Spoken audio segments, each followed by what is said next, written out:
When I was a teenager, I loved horror movies.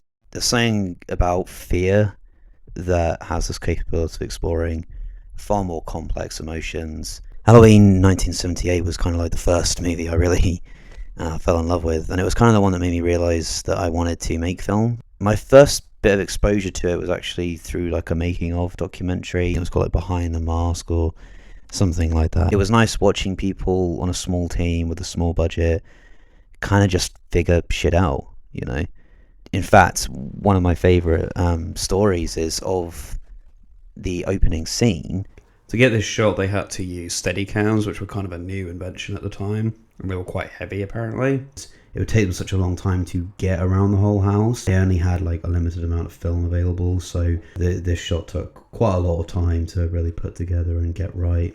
But the effect is undeniable. What you end up with is a horrific opening scene that, through that perspective, forces you immediately to empathize with our series villain. Yeah, it's always refreshing watching Halloween every time. The story of Halloween is quite simple. It plays to its strengths in its simplicity. It's something specific about the production that creates this absolutely terrifying figure. You know, Halloween came out at a time where the slasher subgenre had really just started to take off. I mean, what I find fascinating about Halloween's placement, though, is that it's really just on the cusp. After this, you would see a huge uptick in desensitization to violence, general kind of bloodthirstiness in film. All of that would start to really kick off in the 80s, but Halloween 1978 occupies this liminal space, right? It's sitting just between two major eras, and it managed to mostly maintain a style over the course of its franchise, a certain flair, but it lost something along the way, and I think it lost itself in the shape of evil. Halloween as a franchise has always had an identity crisis, that identity crisis being Michael Myers and whether he should still be in it. He's more than an antagonistic force, you know. I suppose he could be argued as the franchise's primary character. But yeah, for those who might not have watched it, I'll go over the story pretty briefly. This first film is about Laurie Strode. She is studious, she's kind, she's good-natured, she doesn't like the drugs, no. But obviously, you know that Michael's going to come for her eventually. It comes to Halloween night, and you know, from Laurie's perspective, it's mostly normal. But what makes this moment work is Dr. Loomis, Michael's psychiatrist, and he feels in a way that he is responsible for this monster. You know from the start that Michael escaping is terrible for the town of Haddonfield. Michael Myers has always moved with this deadly efficiency. There's nothing to be gained from keeping evil alive. It needs to die. It needs to die. He's really described more as a shape, a vessel of pure evil. And Loomis knows exactly where he's going. And I mean, that's exactly what happens. He goes on to kill 5 people, and most of those people are Laurie's friends and peers. And Laurie takes him on. But, you know, Laurie's a survivor. You know, she does what I think any reasonable person would do, and immediately stabs him in the eye with a knitting needle, right? Feels desperate. So when he finally escapes after having been shot, her line of, "What's the boogeyman?" You can just see that this has traumatized her for life. And, you know, they look over the balcony to see if he's still there, and obviously he's gone. And in most cases, right, that's the end of the story. So, you know, it was always intended to be one movie, but horror villains coming back and back and back again is nothing new. And probably this isn't really like hot news to anyone who's even remotely interested in this franchise, but I think John Carpenter has gone on record to say that he did this film mostly for money. Sequels are almost undeniable in successful filming, right? executives are always going to want more, and he needed work, so he took him up on it, and then we got Halloween 2. What about the subsequent Halloween films?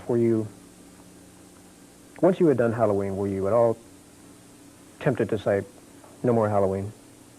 Well, I said that for quite a while. And there are two sides to one when you work in the movie business. One is as an artist, or you think of yourself as a creative person, and the other side is a business person. And I let my producer side come out when they offered me the sequels to Halloween. They offered a nice sum of money, and I also had a lot of hope for giving new directors a chance to make films as I had been given a chance with low-budget films. And the directors who did 2 and 3, Rick Rosenthal and Tommy Wallace, they were given was a budget, and in some cases a script, and, okay, here are the rules of the game, make your movie. Nobody's going to bother you. It doesn't always work. I thought Halloween 3 was excellent. I really like that film because it's different. It has a real nice feel to it. I think he's a talented director. On the other hand, I think Halloween 2 is an abomination and a horrible movie. I was really disappointed in it. And but I don't think the director has gone on and done some other films. I think his career is launched now. But I don't think he had a feel for the material. I think that's the problem. He didn't have a feeling for what was going on. Hello, this is editing me. I may come up like a couple times, but this is the first one, I guess. I just want to say I don't really agree with Carpenter's assessment here of Halloween 2 for like a couple of reasons.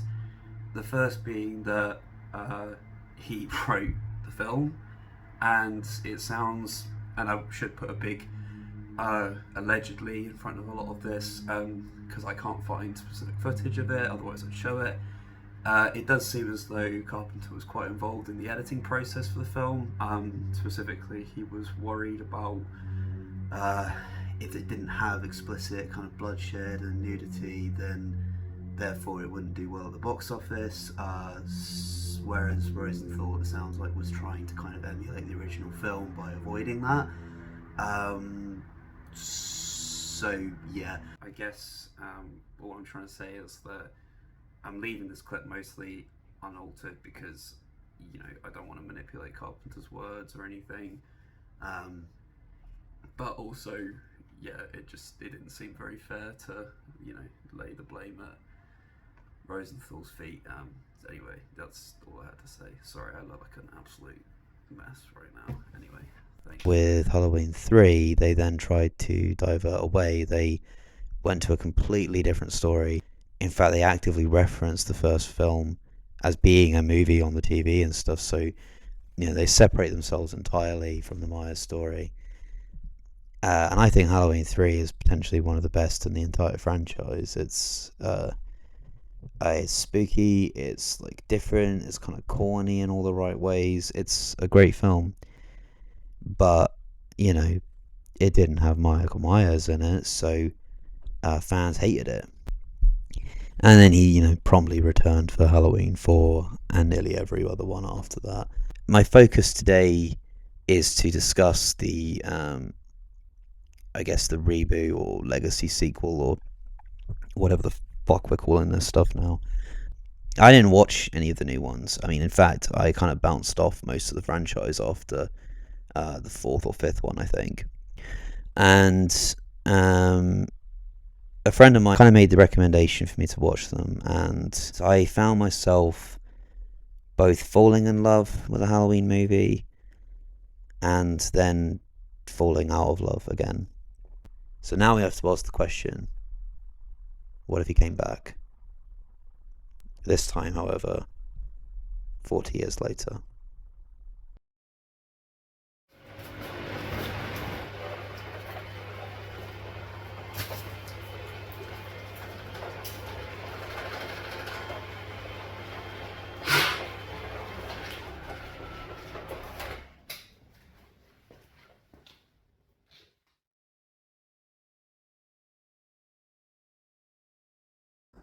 The story of Halloween 2018, like its predecessor, is simple. It ignores everything that came after the original and instead picks up 40 years later, where after his original spree killings, Michael Myers was captured and kept in a long-term facility under the protection of a man called Dr. Sartain, who was kind of Dr. Loomis's successor in many ways. After an encounter with a pair of podcasters who show him the mask that he used in those murders, Michael, rather inevitably, escapes and carries out another reign of terror on the town of Haddonfield, donning his original mask again.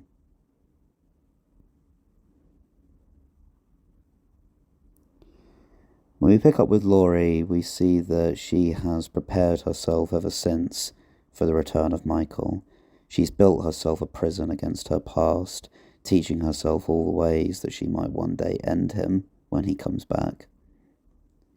But we see how this has haunted her, and we see how that trauma has leaked into her family too. Laurie has a daughter named Karen and a granddaughter, Alison. We learn that Karen was taught how to fight, how to hunt, how to kill, and that level of paranoia was bound to cause a rift between her and Laurie, and a distance between Laurie and her granddaughter. And Michael, true to his nature, continues to hunt, while he is hunted in turn by Laurie. The carnage they each carry out eventually brings them face to face. The first thing I really noticed about Halloween 2018 was how much of a love letter to the original that it was. You know, it feels like a celebration of the franchise as a whole. But specifically, you know, it's set up early on that this idea of, well, has one monster created another? As in, you know, is Laurie Strode's trauma? Does that make her as much of a monster as Michael Myers? And we get a lot of shots that show Laurie's no longer just the survivor or the damsel or anything like that. In this, she has become the predator almost, and Michael is obviously her prey. Even Laurie's house looks almost like an exact replica of the Doyle house, even down to minute details like the cupboards, kind of in the same sliding shutter effects. You've got kind of similar layouts to hallways and rooms. There's the scene where Laurie is kind of, she almost melts out of the darkness kind of thing and attacks Michael. They do kind of a reversal of the balcony scene where this time it's her getting thrown over and then disappearing. It's a massive change up to how we would perceive Laurie usually. I think so commonly in horror movies, women are kind of just reduced to the thing that needs to be saved.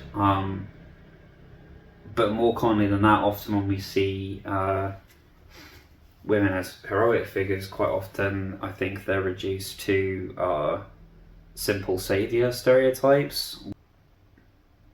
There's a little bit of complexity here though, because what we're seeing instead is we're kind of seeing two titans almost going at it. This isn't necessarily, you know, slasher and survivor. This is like two predators kind of having their final confrontation.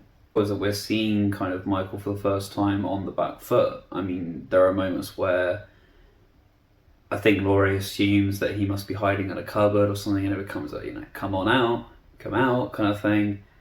And what I love here is seeing the prep that she's gone into for this moment as well.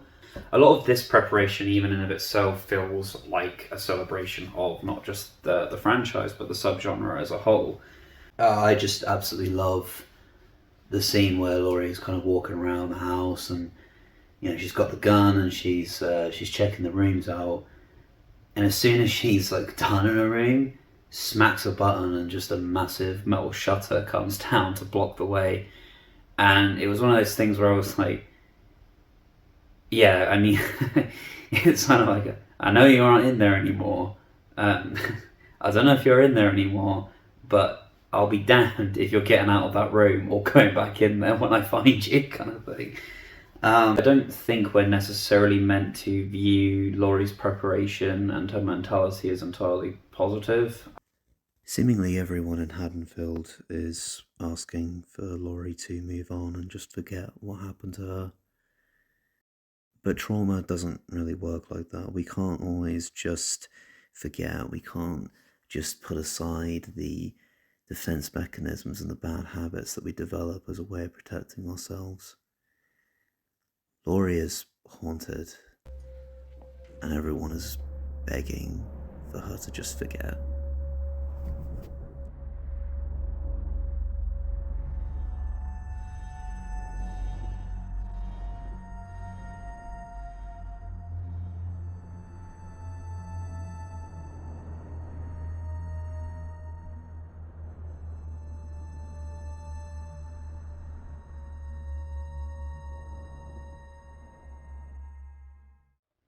I think when Alison first arrives, the scene she comes to is just it's straight out of a horror setting. You know, you've got mannequins all over the garden. They've all been shot to pieces, and I think this is probably her seeing her grandmother's house maybe for like the first time, because it really takes her aback, and even more so than that, you've got Karen. You know, she spent her entire life with this paranoia, right? She spent her entire life feeling like Michael Myers was going to come back at any moment and not only kill her mother, but her and possibly any of her family. Like, you know, imagine kind of preparing for something your entire life, then coming to terms with the trauma that has caused you and distancing yourself from your mother kind of as a way to heal. And then out of nowhere, like, you have to go back to all that training. I mean, I can't even imagine the levels of stress that she was going through. But I love what they do with the cage. You know, she's mentioned several times how terrified she is of the basement, how the basement in a way, I suppose, represented not just a cage for her in terms of she probably felt trapped down there whenever Laurie likely had her moments of thinking that Michael was there, which I can imagine happened a lot. But obviously she also saw it as Laurie's cage. And Laurie's even calling her out in this, saying, you know, you always saw this as my cage. You never wanted to listen to me about what was going on. And I love that there's this implicit trust between them, because I think if Laurie were to explain the reality of the basement, it wouldn't work. Mom! Help us! I can't do it! I'm sorry, I can't do it! Gotcha.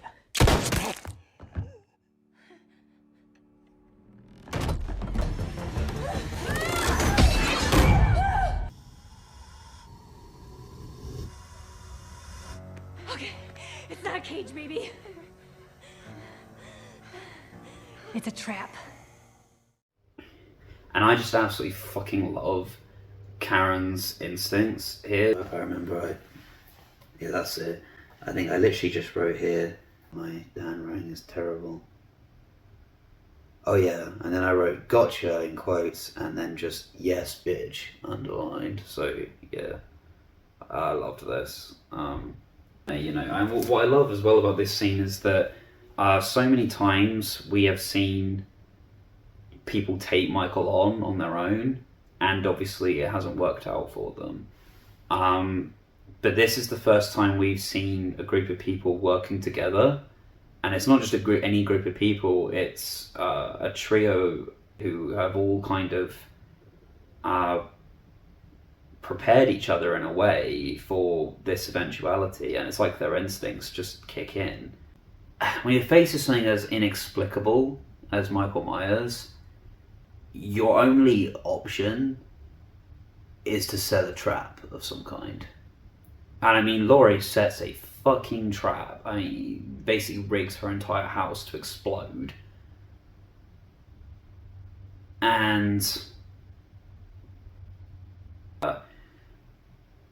the whole house feels designed to kill him, basically, and this is bringing in that idea of spiritually being done with this character. It's not the final shot of the film by any stretch, but for me, it's one of the most.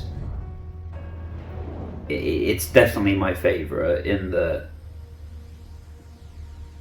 when these flames ignite, you know, even at this moment where it is a raging inferno that would incinerate basically anybody who's standing in it, Michael is still silent. There is still nothing there. There is just evil. Evil is probably the best way of putting it. His lack of reaction is kind of, again, like confirmation that we will just never understand what he is. This is the strength of, I suppose, the character of Michael Myers, in that there's this kind of simple, brutal efficiency to him. There's no reaction, there's no fear at all. There's just nothing there. There is absolutely no light behind those eyes whatsoever. I just couldn't think of a better way to end this character's journey. What I love most about this is that you can watch this film and you can kind of assume that that's the end. You know, they trap him, they burn him, and they win. Obviously that's not the case, but when I was watching this, I genuinely for the first time thought to myself, he might actually die here. Like, this might actually be the end of him. I felt like I'd watched Halloween 1978 all over again, in that I saw them kind of finally taking this concept to task and actually facing it head on and finally saying, no, this needs to end. And I was so excited to see what they might do with it next. I mean, I knew, obviously, that there was another film, and, you know, obviously I knew that. But I suppose I watched this and I kind of thought, that's how I would end it. That's how I'd end this character. And I read somewhere that there had been a leaked ending where Michael was shot with a crossbow and did die, or, you know, was maybe implied to be dead in this film. And I really felt like that was where it was going, you know. I really felt like this was the movie where they were saying, this is going to end now. And I knew that there would be a follow-up. I knew that it was set in the same night, so I knew that he would make it, or at least I had an inkling he would make it, but this felt like the biggest clue to me that the next one was probably going to be the end for him.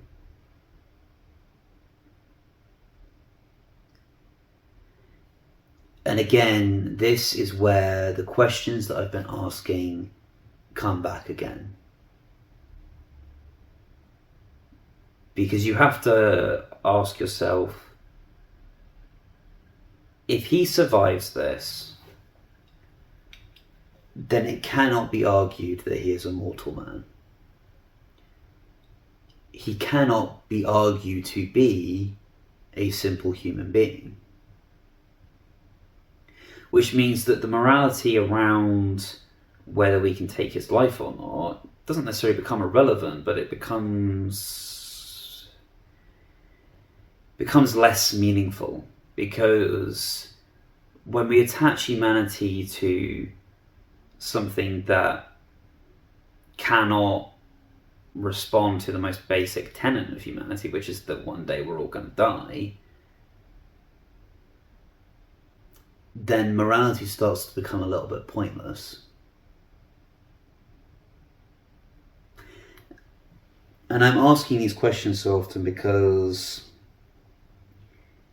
I think it's what these films are trying to, because I think the film wants because I think this trilogy wants an answer to that question. I think this trilogy wants to simply decide whether or not you could kill someone like this and whether that's right.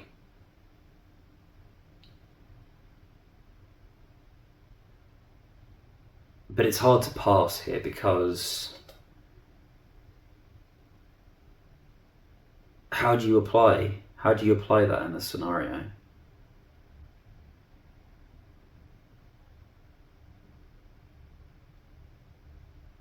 I say Oh, let it burn! No! Let it...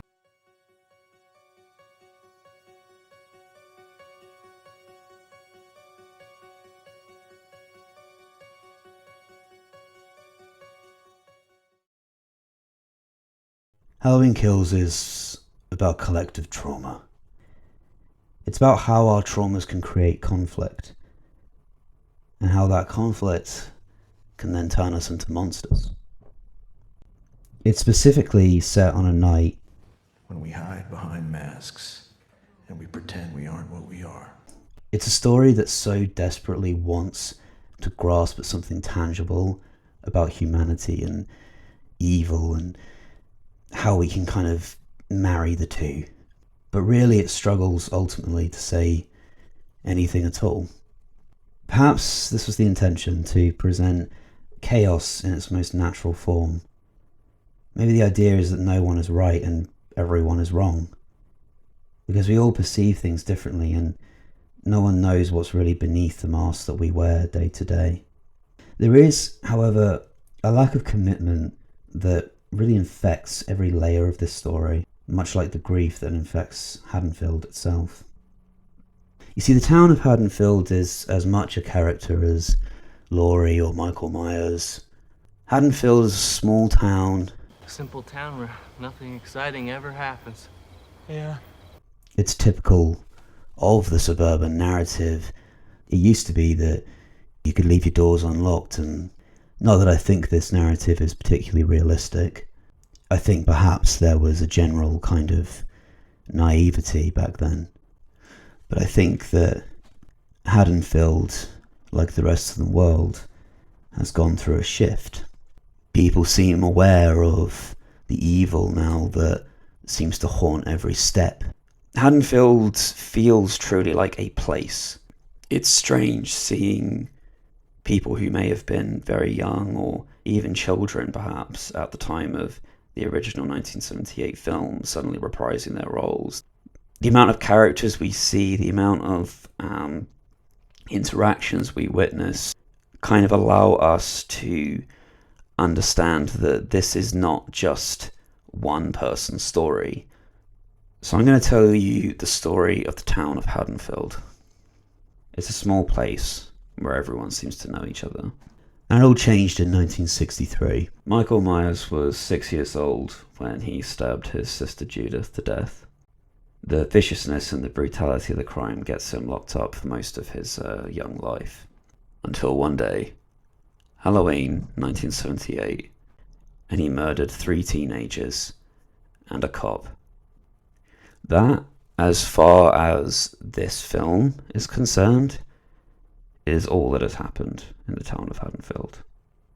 There's this strange energy in Halloween Kills. You'll remember in 2018, everyone thought Laurie was crazy.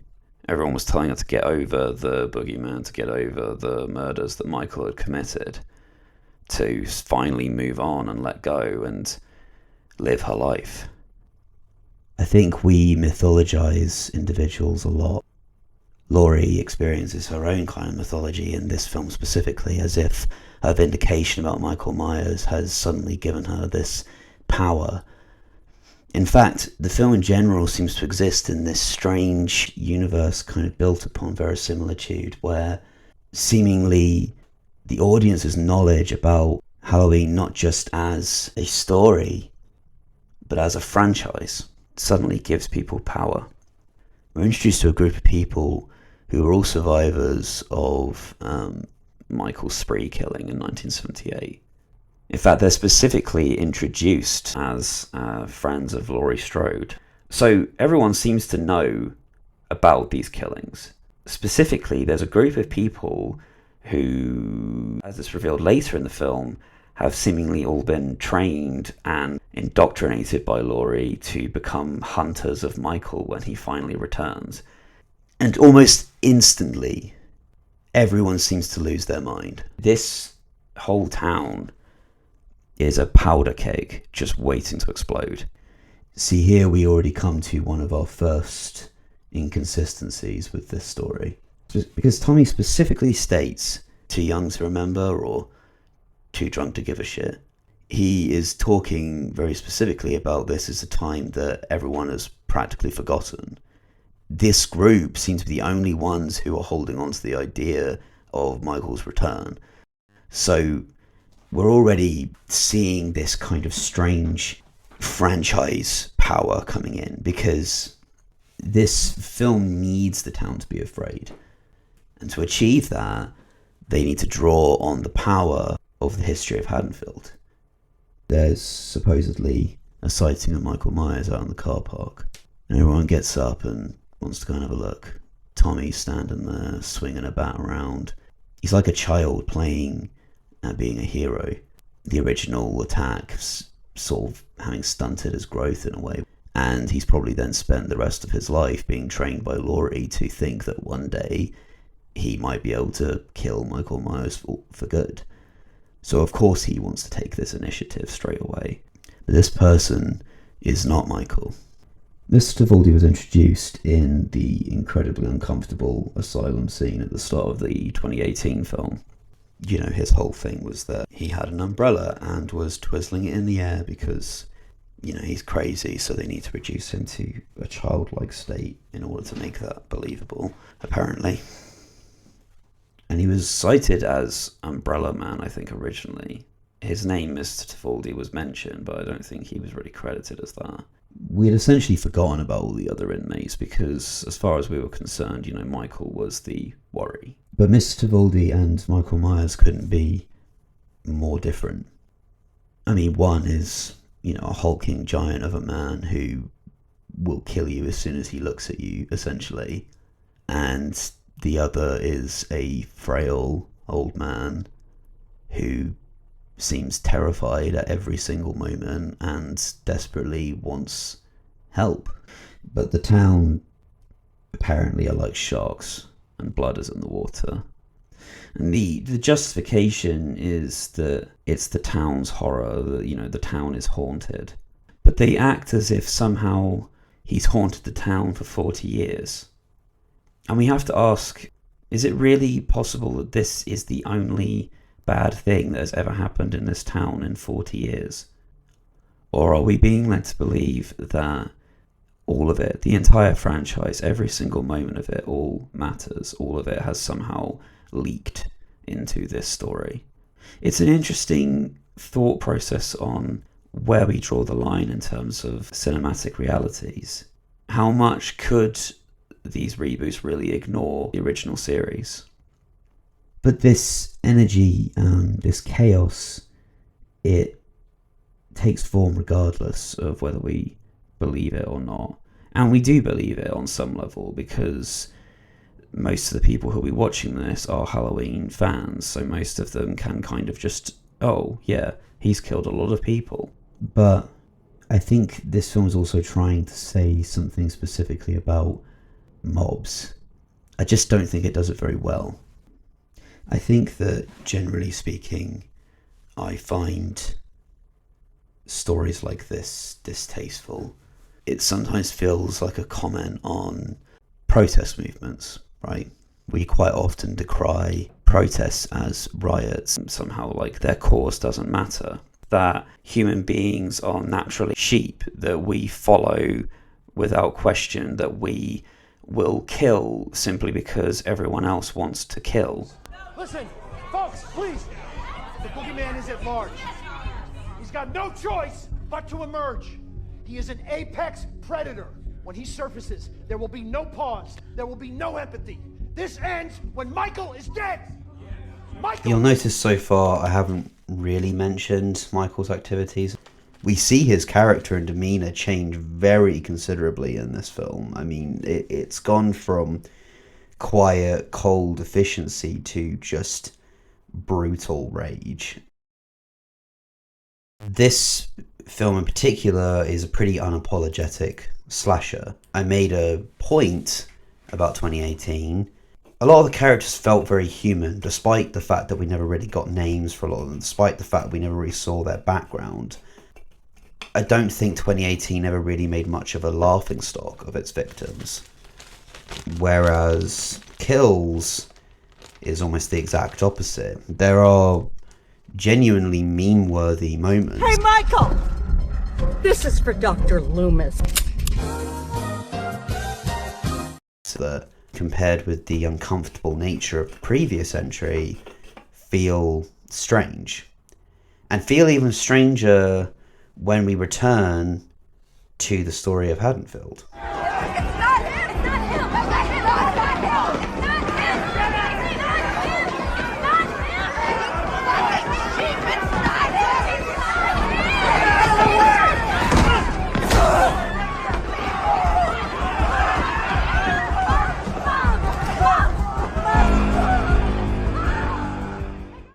There's a lot of anger going around. In fact, we keep returning to the hospital, which feels so tonally discordant with the rest of the film. The colour of this scene has just been exsanguinated. Everything is so emotional in its presentation. We see this story unfolding about what makes evil. Like, can we see evil in our own reflections on a day-to-day basis? We see this discussion coming up time and time again. We see it in Laurie and Hawkins discussing their past and how both of them feel this guilt for allowing Michael to continue to live, when the reality is that the guilt lies squarely with Michael. This idea that somehow they were responsible for the murders that happened because they didn't commit one themselves is, I imagine, about survivor's guilt. This hospital setting just feels like a totally different film from the rest of it. Eventually, however, in the chaos, Mr. Voldy arrives. And like so many others, he is begging for help behind a glass screen where no one can really hear him, where no one's really listening to him. And the crowd just loses their mind. I mentioned this earlier, but this presentation of human beings as powder kegs waiting to explode feels distasteful because it doesn't take into account half the reasons that rioting or violence even happens. This scene feels disgusting, not purely because of what is happening. What really makes this scene so gross is just the sheer kind of disregard for anyone's humanity here. This film is about humanity. It's about reminding us that we are all human, ultimately, that we need to see each other as human beings, or else we're never ever going to improve or fix half the issues that we have. And yet here we see humans as animals. The cinematography is tight. The crowds feel so thick that I have general anxiety issues anyway, but crowds like this trigger such a visceral response in me that this scene was genuinely difficult to watch, because all I saw was just chaos and the potential for being trampled. One person amongst everyone here decides to see the humanity. Karen has spent the majority of this film attempting to kind of take back control of the situation. When she thought Michael was dead, maybe she allowed herself time to grieve, but as soon as she learned that he was still alive, she has attempted to wrestle back some kind of control. We see Karen as the kind of person who, without control, feels like she's just treading water. She manages to find Mr. Tvaldi. It's not you. I know it's not you. She reaches out with a hand and she tries to just comfort him. She tries to just make him realize that she is not going to let anyone hurt him. Or at least do the best she can. They barricade themselves in and she's begging Tommy to stop the crowd. And at this point you see the fear set into his face because he realizes that he never had any control over the situation. He was never the hero in charge. And all it's got on him is the death of his friends. And this crowd who are willing to kill. And Mr. Tvaldi, I think, decides that he'll die on his own terms. Despite all the issues that I've raised with this film, here we see the beginnings of potential. We see a story that holds a mirror up to us as human beings. I find the general decries of "you fucking sheep" heavy-handed, but there is something that's trying to be said here. I'm just going to take a quick detour here and discuss another series of films. We recently watched the Purge films. I'd only ever seen the first one. And when I watched that, I hated it. And so I never watched anything else after that. One day I watched Purge Anarchy. The criticisms that I have seen of the later films in that franchise is that its messaging is heavy-handed. And ultimately, I do think that that is probably true. However, I have to say, I respect works of art that wear their hearts on their sleeve. I think all too often we get lost in the minutiae because we're trying to present things as fair when sometimes that is not the case. Halloween Kills suffers from this exact issue of being lost in its own attempts to untangle itself. Because the messaging here is obvious, right?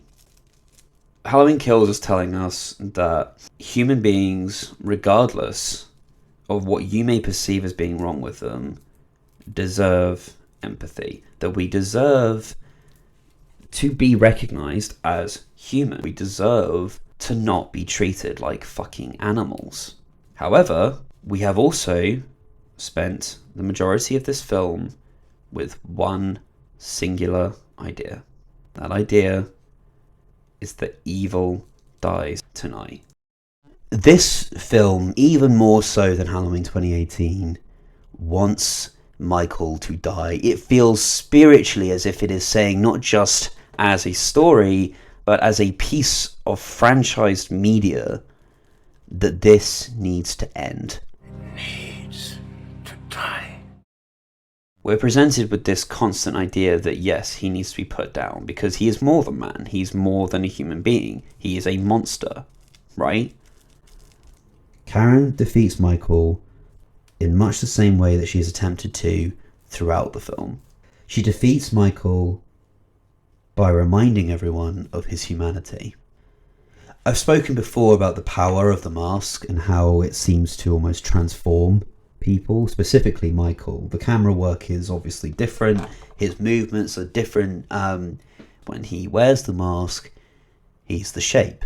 This idea of the boogeyman has transcended him, as Laurie says, into something impossible to defeat, something more than a man. He has become fear itself. But Karen takes the mask and she reminds Michael of the things that he's done. She reminds him, I'm an innocent woman, just like your sister was. It was Halloween night. She was in her bedroom. And it was right here. Your house. Can you feel it? and Michael, maskless, directionless, almost terrified, hunts her. And Karen draws Michael into an even bigger trap than the last film. Suddenly he is blasted with light. The entirety of the town is here, And not only do they see him, they see his face. They see that he can bleed. That he is, after all, a man. Evil dies tonight. This ending feels like the only way that you could kill Michael Myers. And I felt a wave of relief wash over me. And I'm so excited to see what they do for the final film. If he is dead, then this could be so interesting to see how they finally cap this off. And then he got back up.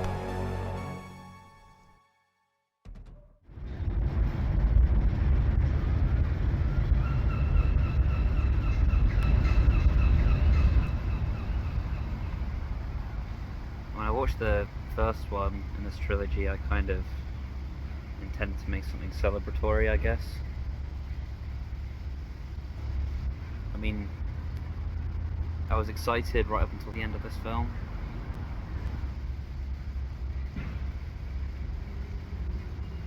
I mean, that all changed because at the end of the day, Mr. Tivoldi died for nothing.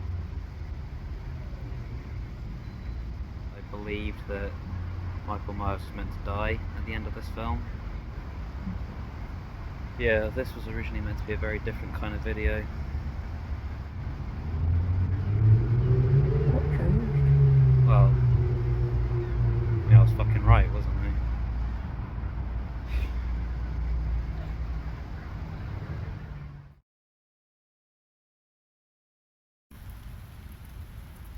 Because Halloween Ends is about what to do when someone you know has the capacity for murder. So, what are we doing? Well, we're out here to do the fun part. You run.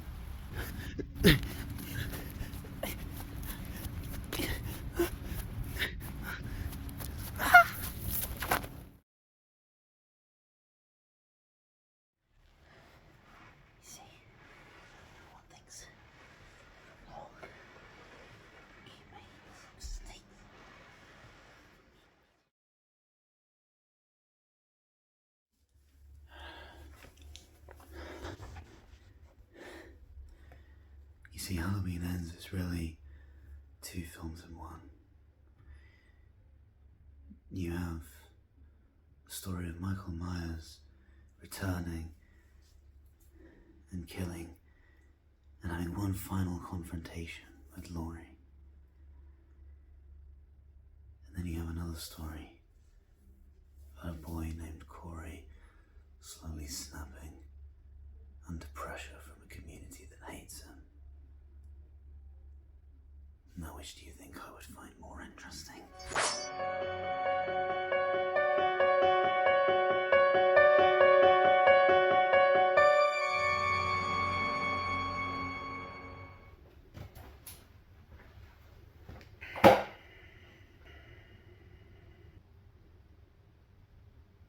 You might have noticed that this section is considerably longer than the other two, and that's really because I don't feel I have a very small amount of things to say. Ends is really kind of two different films, sort of just working primarily against each other. They can't coexist as they are currently,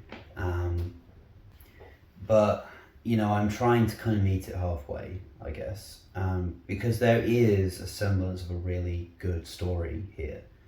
Any issues that Halloween Ends has are primarily the fault of the previous entry. A bit like how Michael Myers' kind of rise from the dead at the end of that film sort of takes away the impact of Kills itself. His return kind of takes out any of the impact that Ends may have had. Because what Halloween ends up... no, that's going to be a difficult one to say. What this film ends up being about...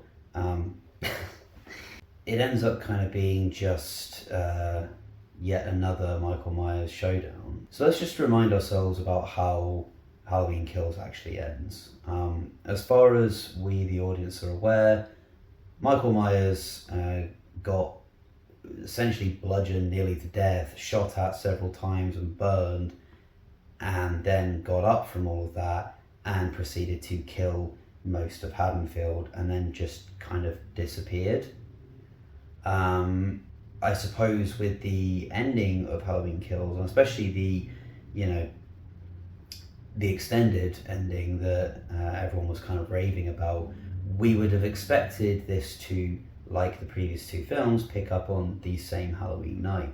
But instead, we skip ahead to Halloween 2019, and we are instead introduced to the character of Corey, who in so many ways is obviously intended to be a parallel to Laurie. They're both babysitters, they're both studious, kind of well-intentioned, kind kids, and then through circumstance end up kind of going through enough trauma to become something different entirely. This year skip is already kind of strange enough in of itself, but then after this we move a further 3 years into the future, because we then pick up with Laurie kind of writing about her experiences with Michael Myers. Are you telling me that Laurie spent 40 years waiting for Michael to come back, and on the night that he kills her daughter, that's when she decides to finally let go and not chase him anymore? I mean, all power to her, well done for getting over your trauma that quick, but I feel like most real people would probably still be looking for him. And even more so if we have to assume that he is not human, which this film asks us to do, but every prior film essentially asks us to do, because if he is not human and he is a threat, then something needs to be done about it.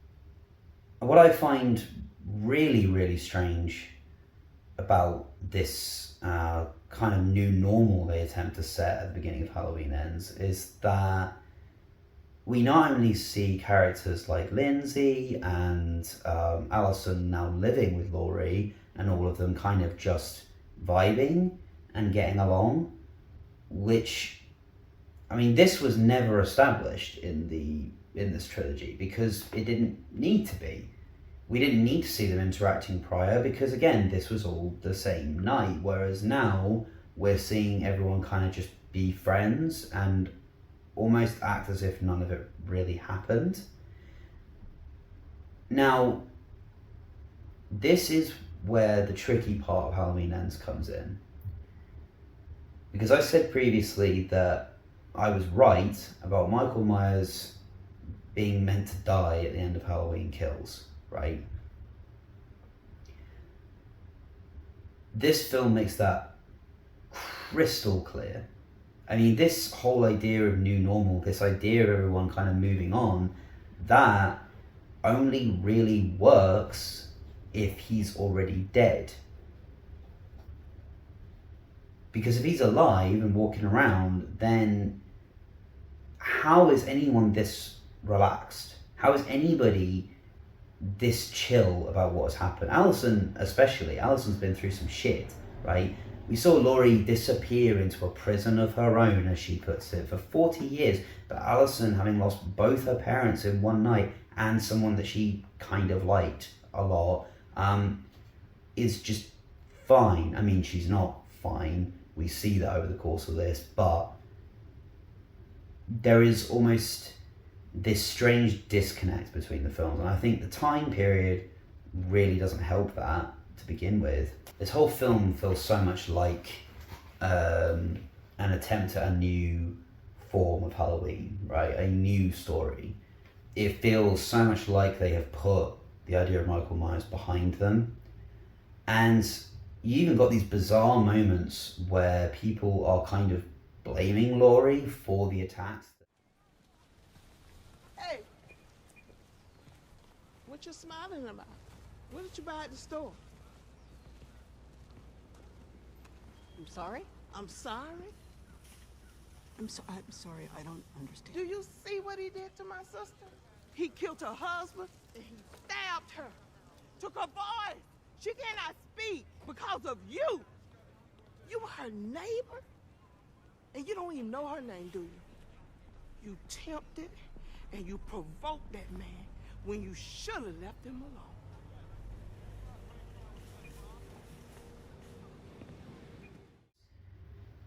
Really jarring to hear that when anybody who was there, which seems to be just about everybody in Haddonfield, surely saw him, you know, go through punishment that any normal man would have died from, right? This is another one of those tonal inconsistencies I mentioned, and I think that it is again a result of this lack of conviction with ideas. And we're going to see a lot more of that over the course of this. But this first moment feels again so much like it was supposed to follow on from Michael's death. And they've had to kind of contrive his existence into this film. How does Michael come back into this? What is his presence in this film? It's not really very clear. Well, Corey is his place. I said earlier, Corey is meant to act as a parallel to Laurie, and I think they've done that specifically to show that someone like Laurie could have easily become a monster if the right circumstances had happened. And, you know, on its face, this is an idea I like. This is interesting, showing how regular people can become monsters. However, Corey also comes across Michael Myers. You know, Corey gets dragged into this sewer and comes face to face with Michael Myers. And Michael doesn't kill him. No, it almost seems as though Michael's pure presence, his evil, kind of passes into Corey. It seems as though, as Laurie predicted, Michael has become something more than just a mortal man. He has become an infection.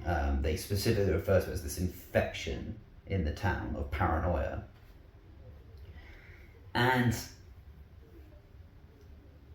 then, mixing with all of this, is Michael himself. There's this bizarre moment where Michael ends up killing somebody and he seems to literally grow stronger as a result. Like Laurie was saying, he convulses and shakes, and before he was stumbling around. And this idea is so strange, because we have two fantastic approaches here. We have take a normal kid, turn him into a killer. But we also have take a normal kid and possess him with Michael Myers, and he becomes the Shape, right? Or not even Michael Myers himself, maybe he becomes the evil that Michael presents. However you want to do it, right? There are two fantastic approaches here that become irrelevant once Michael is in the picture. Because for all intents and purposes, Michael Myers is still the killer in this film. But Corey's just kind of there, and he starts being really strange and starts kind of becoming this really, he starts playing on that typical edgy, like, oh, I can fix him stereotype kind of thing, where, he's a murderer. But he is such an interesting character, and what they do with his camera work is excellent too. He's filmed almost identically to The Shape, right? Like they do the same kind of shots of him hiding behind bushes. They kind of have the same movements and everything. And I was like, okay, so is he Michael just in a new body now? That could be really interesting, especially as he's getting close to Laurie's granddaughter, Allison, right? And there does seem to be credence to this idea that he is literally Michael. Everyone says that it's not him in his eyes, and that he moves differently, he speaks differently, and even he notices it. He's pulling at his own face. He's kind of like asking, well, what did Michael want to do with you? Did Michael let you live, or did he, you know? So Corey seems to be aware of this transformation to some extent. But then they also focus on this idea of him going down a dark path, that his circumstances have led him here. I mean, he's going through the trauma he experiences at home is abhorrent. Like, the way his mum treats him is awful, as far as I'm concerned. And, you know, he gets treated like shit by everybody because he made a mistake, ultimately. This is ripe breeding grounds for somebody to snap, right? So again, you have an interesting approach there about where to take this. But then, muddying the fucking waters is Michael Myers. The actual Michael Myers also going around committing his own murders. And all of these ideas start to just feel like a bit too much. Well, something I noticed with this trilogy is when they're playing the opening credits, the fonts all kind of line up with the original releases. So Halloween 2018 has the exact same font as Halloween 1, you know, Kills, same as 2. And Halloween Ends uses the same font as Halloween 3, Season of the Witch. I mentioned Season of the Witch early on in this video, and I find myself instinctively referring to it as Season of the Witch, not Halloween 3. Because, in my eyes, it isn't Halloween 3. I wanted it to be. I said at the start that what I liked about that film was that it was an evolution of the series. That it was a confirmation that Michael Myers, despite not being there, would always be with us as an audience, and that evil, the evil that inhabited him, could take new shapes. Those new shapes being fear itself. And the idea of an anthology series that explored that would have been, I think we would have had a better world, personally. But the reason I say this is that Halloween Ends has the audacity to use the same font as Season of the Witch, an example of an evolution of the series, an example of change, almost seeming to kind of call out to us, the audience, that this film is a new shape for the Halloween franchise. They even imply this with, you know, with every credit sequence so far in this trilogy, the pumpkins they use have almost kind of represented Michael's state, right? So the first one is a rotten pumpkin that slowly then rejuvenates. In Halloween Kills, it is a bunch of pumpkins on fire. And Halloween Ends is a pumpkin that sort of sheds its skin. It changes shape, right? So this film is begging us to take it seriously as a new step in the series, as a confirmation that new things are coming, that fresh ideas are coming, that shapes will change. But instead it decides to hold on to the same tired ideas. It's another final confrontation between Michael Myers and Laurie Strode, and it goes out on an absolute whimper instead of the roar of triumph that we could have been treated to. You see, Michael Myers does die in this film. This idea of his death had been bandied about before, obviously, right? In the original kind of leaked ending of Halloween 2018, it was implied that Michael maybe did die. Even stranger still, though, this has come up before. In preparation for H20, which came out in 1998, Jamie Lee Curtis is quoted as having said, "If it's the guy in the mask, as long as he's dead, I'll do it." And then shortly after that, they pulled another bullshit resurrection and killed her off in the next film. Here we are again, another 20 years having passed, and this film is just barely dragging itself over the finish line. Like Michael himself, he is just a shell of his former self. And his death feels so pathetic, I suppose, is the best word for it. And not because it's quiet, not because it's small. That, I feel, could have worked. But then I keep imagining the kills ending again. And I get to the end of Halloween Ends, and I think, you know, this whole sequence, the cavalcade parade of lights as they drag his corpse to a nearby junkyard and grind him down into dust. And I imagine that that happened at the end of Kills. And then when I think about that, the time skip, the normalcy, the attempt at moving on all feels justified. It all feels normal.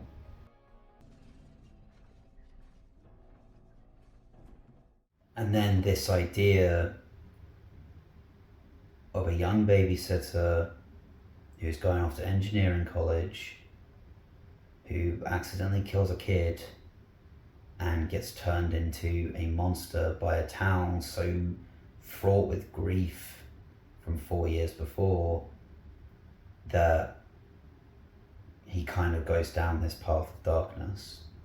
Or, you know, you can go with the idea of Michael's spirit passing into him.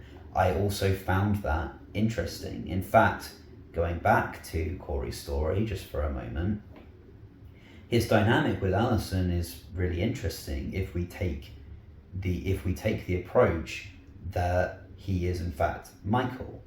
Because what we're seeing here is Michael taking a new shape and almost gaining new abilities, those abilities being empathy and social kind of awareness and lying and tricking, right? His strengths before were violence, was robustness, whereas now he has something far more sinister at his disposal. He has the ability to turn Allison against Laurie. And then I think about the final confrontation. You got something I need.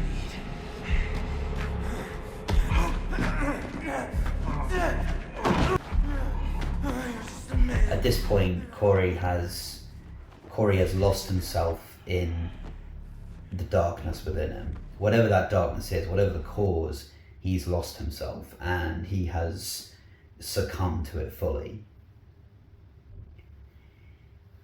And at this stage, he has committed murders so foul and brutal. I think they even kind of mirror, in fact, in some cases, even go beyond what Michael did. There's a cruelty now. There's a vindictiveness. There's a hatred behind Corey's actions. Again, showing this elevation of the idea. This isn't just Michael Myers. This is somebody new with the power of the shape, almost. And when he goes up against Laurie, I think he kind of realizes that actually he can do far more damage to her by turning Allison against her. And I found this idea to be incredibly fascinating as well. What would Laurie's life have been like if she and Allison had fallen out? What would, how would that have been able to continue to comment on collective trauma and grief, this infection of paranoia that the film kind of keeps wanting to remind us of? How would you have tackled that if you'd pitted two of the main characters against each other? You may be able to tell that this is obviously the story I kind of wanted to see. But instead, Corey dies, and the spotlight shifts to Michael again. And in his weakened state, he's no match for Laurie this time. His death is sad. It's tender. She holds his hand as she cuts his wrist and drains the blood from him. It feels spiritual. It feels almost like a religious experience in some ways. It feels like the end of a great epic journey. And the vindication I felt here quickly morphed into rage. Because the truth is, Halloween Ends could have very easily stood up on its own. That this lack of conviction starts to create, because every idea that this trilogy has about the nature of human beings starts to feel childish and directionless. We get a lot of talk about the two kinds of evil in this world, and how some are an external force that threaten everyone, and how some is just inside us. Laurie spends half her time talking about, the curse of Michael and this boogeyman, but then the other time talking about Corey as if he's just a kid going down a dark path. There's this strange energy here. There's this lifelessness to the film. It doesn't help that it's bathed in this cold blue tone that makes everyone look like a corpse, because the truth is, they are. There's very little energy left here. I'm also attempting to avoid sounding like every other, movie YouTuber. I don't want to be that guy who talks about how a lack of planning and changing of things last minute obviously leads to problems, and because that's not really how writing works. I said earlier, I've just published my own book, and the writing of that first story was strange, because by the time I got to the end of it, so much had changed internally for me, both about how I felt about the story, but also in terms of the shapes I wanted it to take, that when I wrote a second draft, it changed almost entirely. And in fact, even starting the next book now, I'm starting to realize things that I want to do differently. Writing's always evolving, it's always changing. You may have noticed even over the course of this video that the tone has shifted and changed, because my feelings on the art I was trying to discuss has also changed. And this isn't just a problem with the Halloween franchise, right? We're seeing less and less risk involved. And I mean, the truth behind that is obvious. Capitalism, baby. Yep. You thought this was just about a horror movie, and it's not. This is a socialist message. Jokes aside though, art has become increasingly commodified, right? Art has become a business. We're seeing more and more nowadays of artists being forced to kind of change up what they're doing for the sake of pleasing executives, who in hand are just trying to please audiences. I don't want to be that person who talks about how, the general audience doesn't know movies and all this. I don't want to be that. I don't want to be a prick about this. What I'm trying to say is that it is so sad seeing a story so clearly have a direction and then just having to pull the rug from under itself last minute. This trilogy is sad in many ways, because there is so much to love here. These films aren't terrible, they're still fun, they're still, great horror movies. If you're looking for something kind of spooky, kind of bloody to watch this season, yeah, go for it. It's good. 2018 especially is a fantastic Halloween movie, right? But there just could have been so much more. And I felt so desperately that there was going to be more. That we were going to get something that really challenged itself, that really challenged its own ideas and challenged its audience. That challenge being, can you finally let go? It does feel quite obvious to me that there was a different direction here, and you can see that in the peaks and valleys of quality between 2018 and the later two films. 2018 feels clean, it feels precise, it feels like it has a direction, it has a goal in mind, and it works towards that.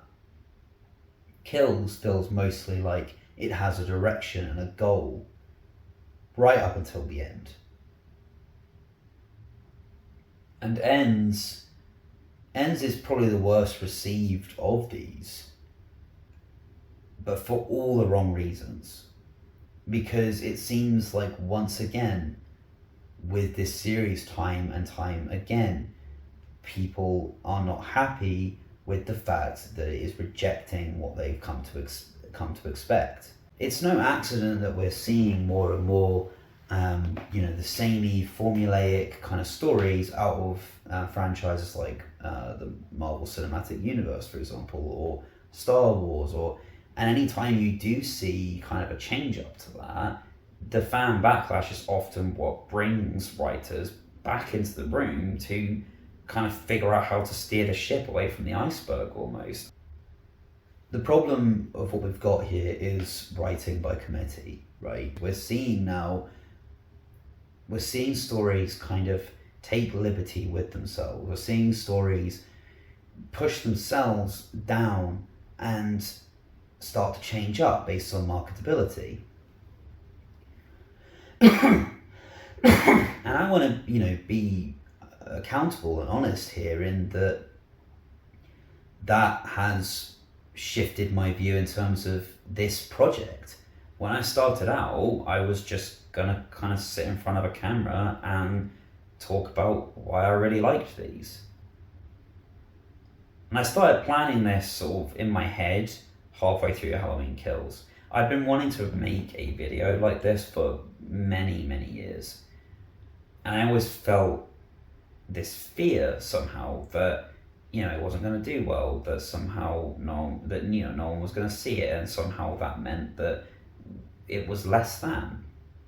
I touched on this individualist kind of human fear that we have that somehow our achievements on their own are not worth enough because we're not saying anything groundbreaking, we're not doing anything new.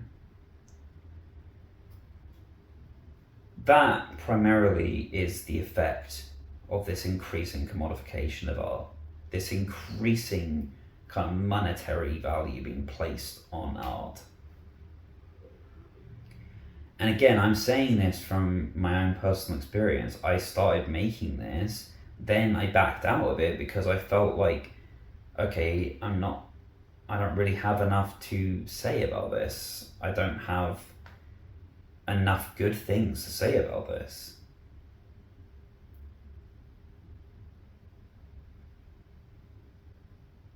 It's not easy doing anything like this. This project has taken a lot of work out of me, and I can imagine fully how much work went into this trilogy. I don't want to completely shit on it. I don't want to pull it apart because there is a lot to love here.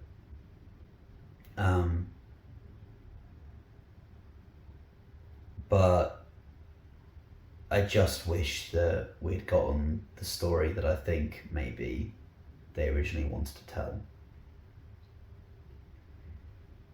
I don't really have an easy answer to this, obviously.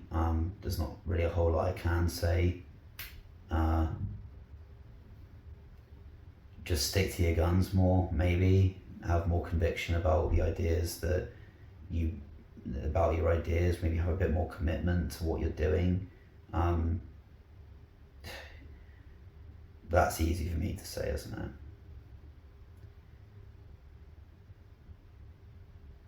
That's easy for me to say.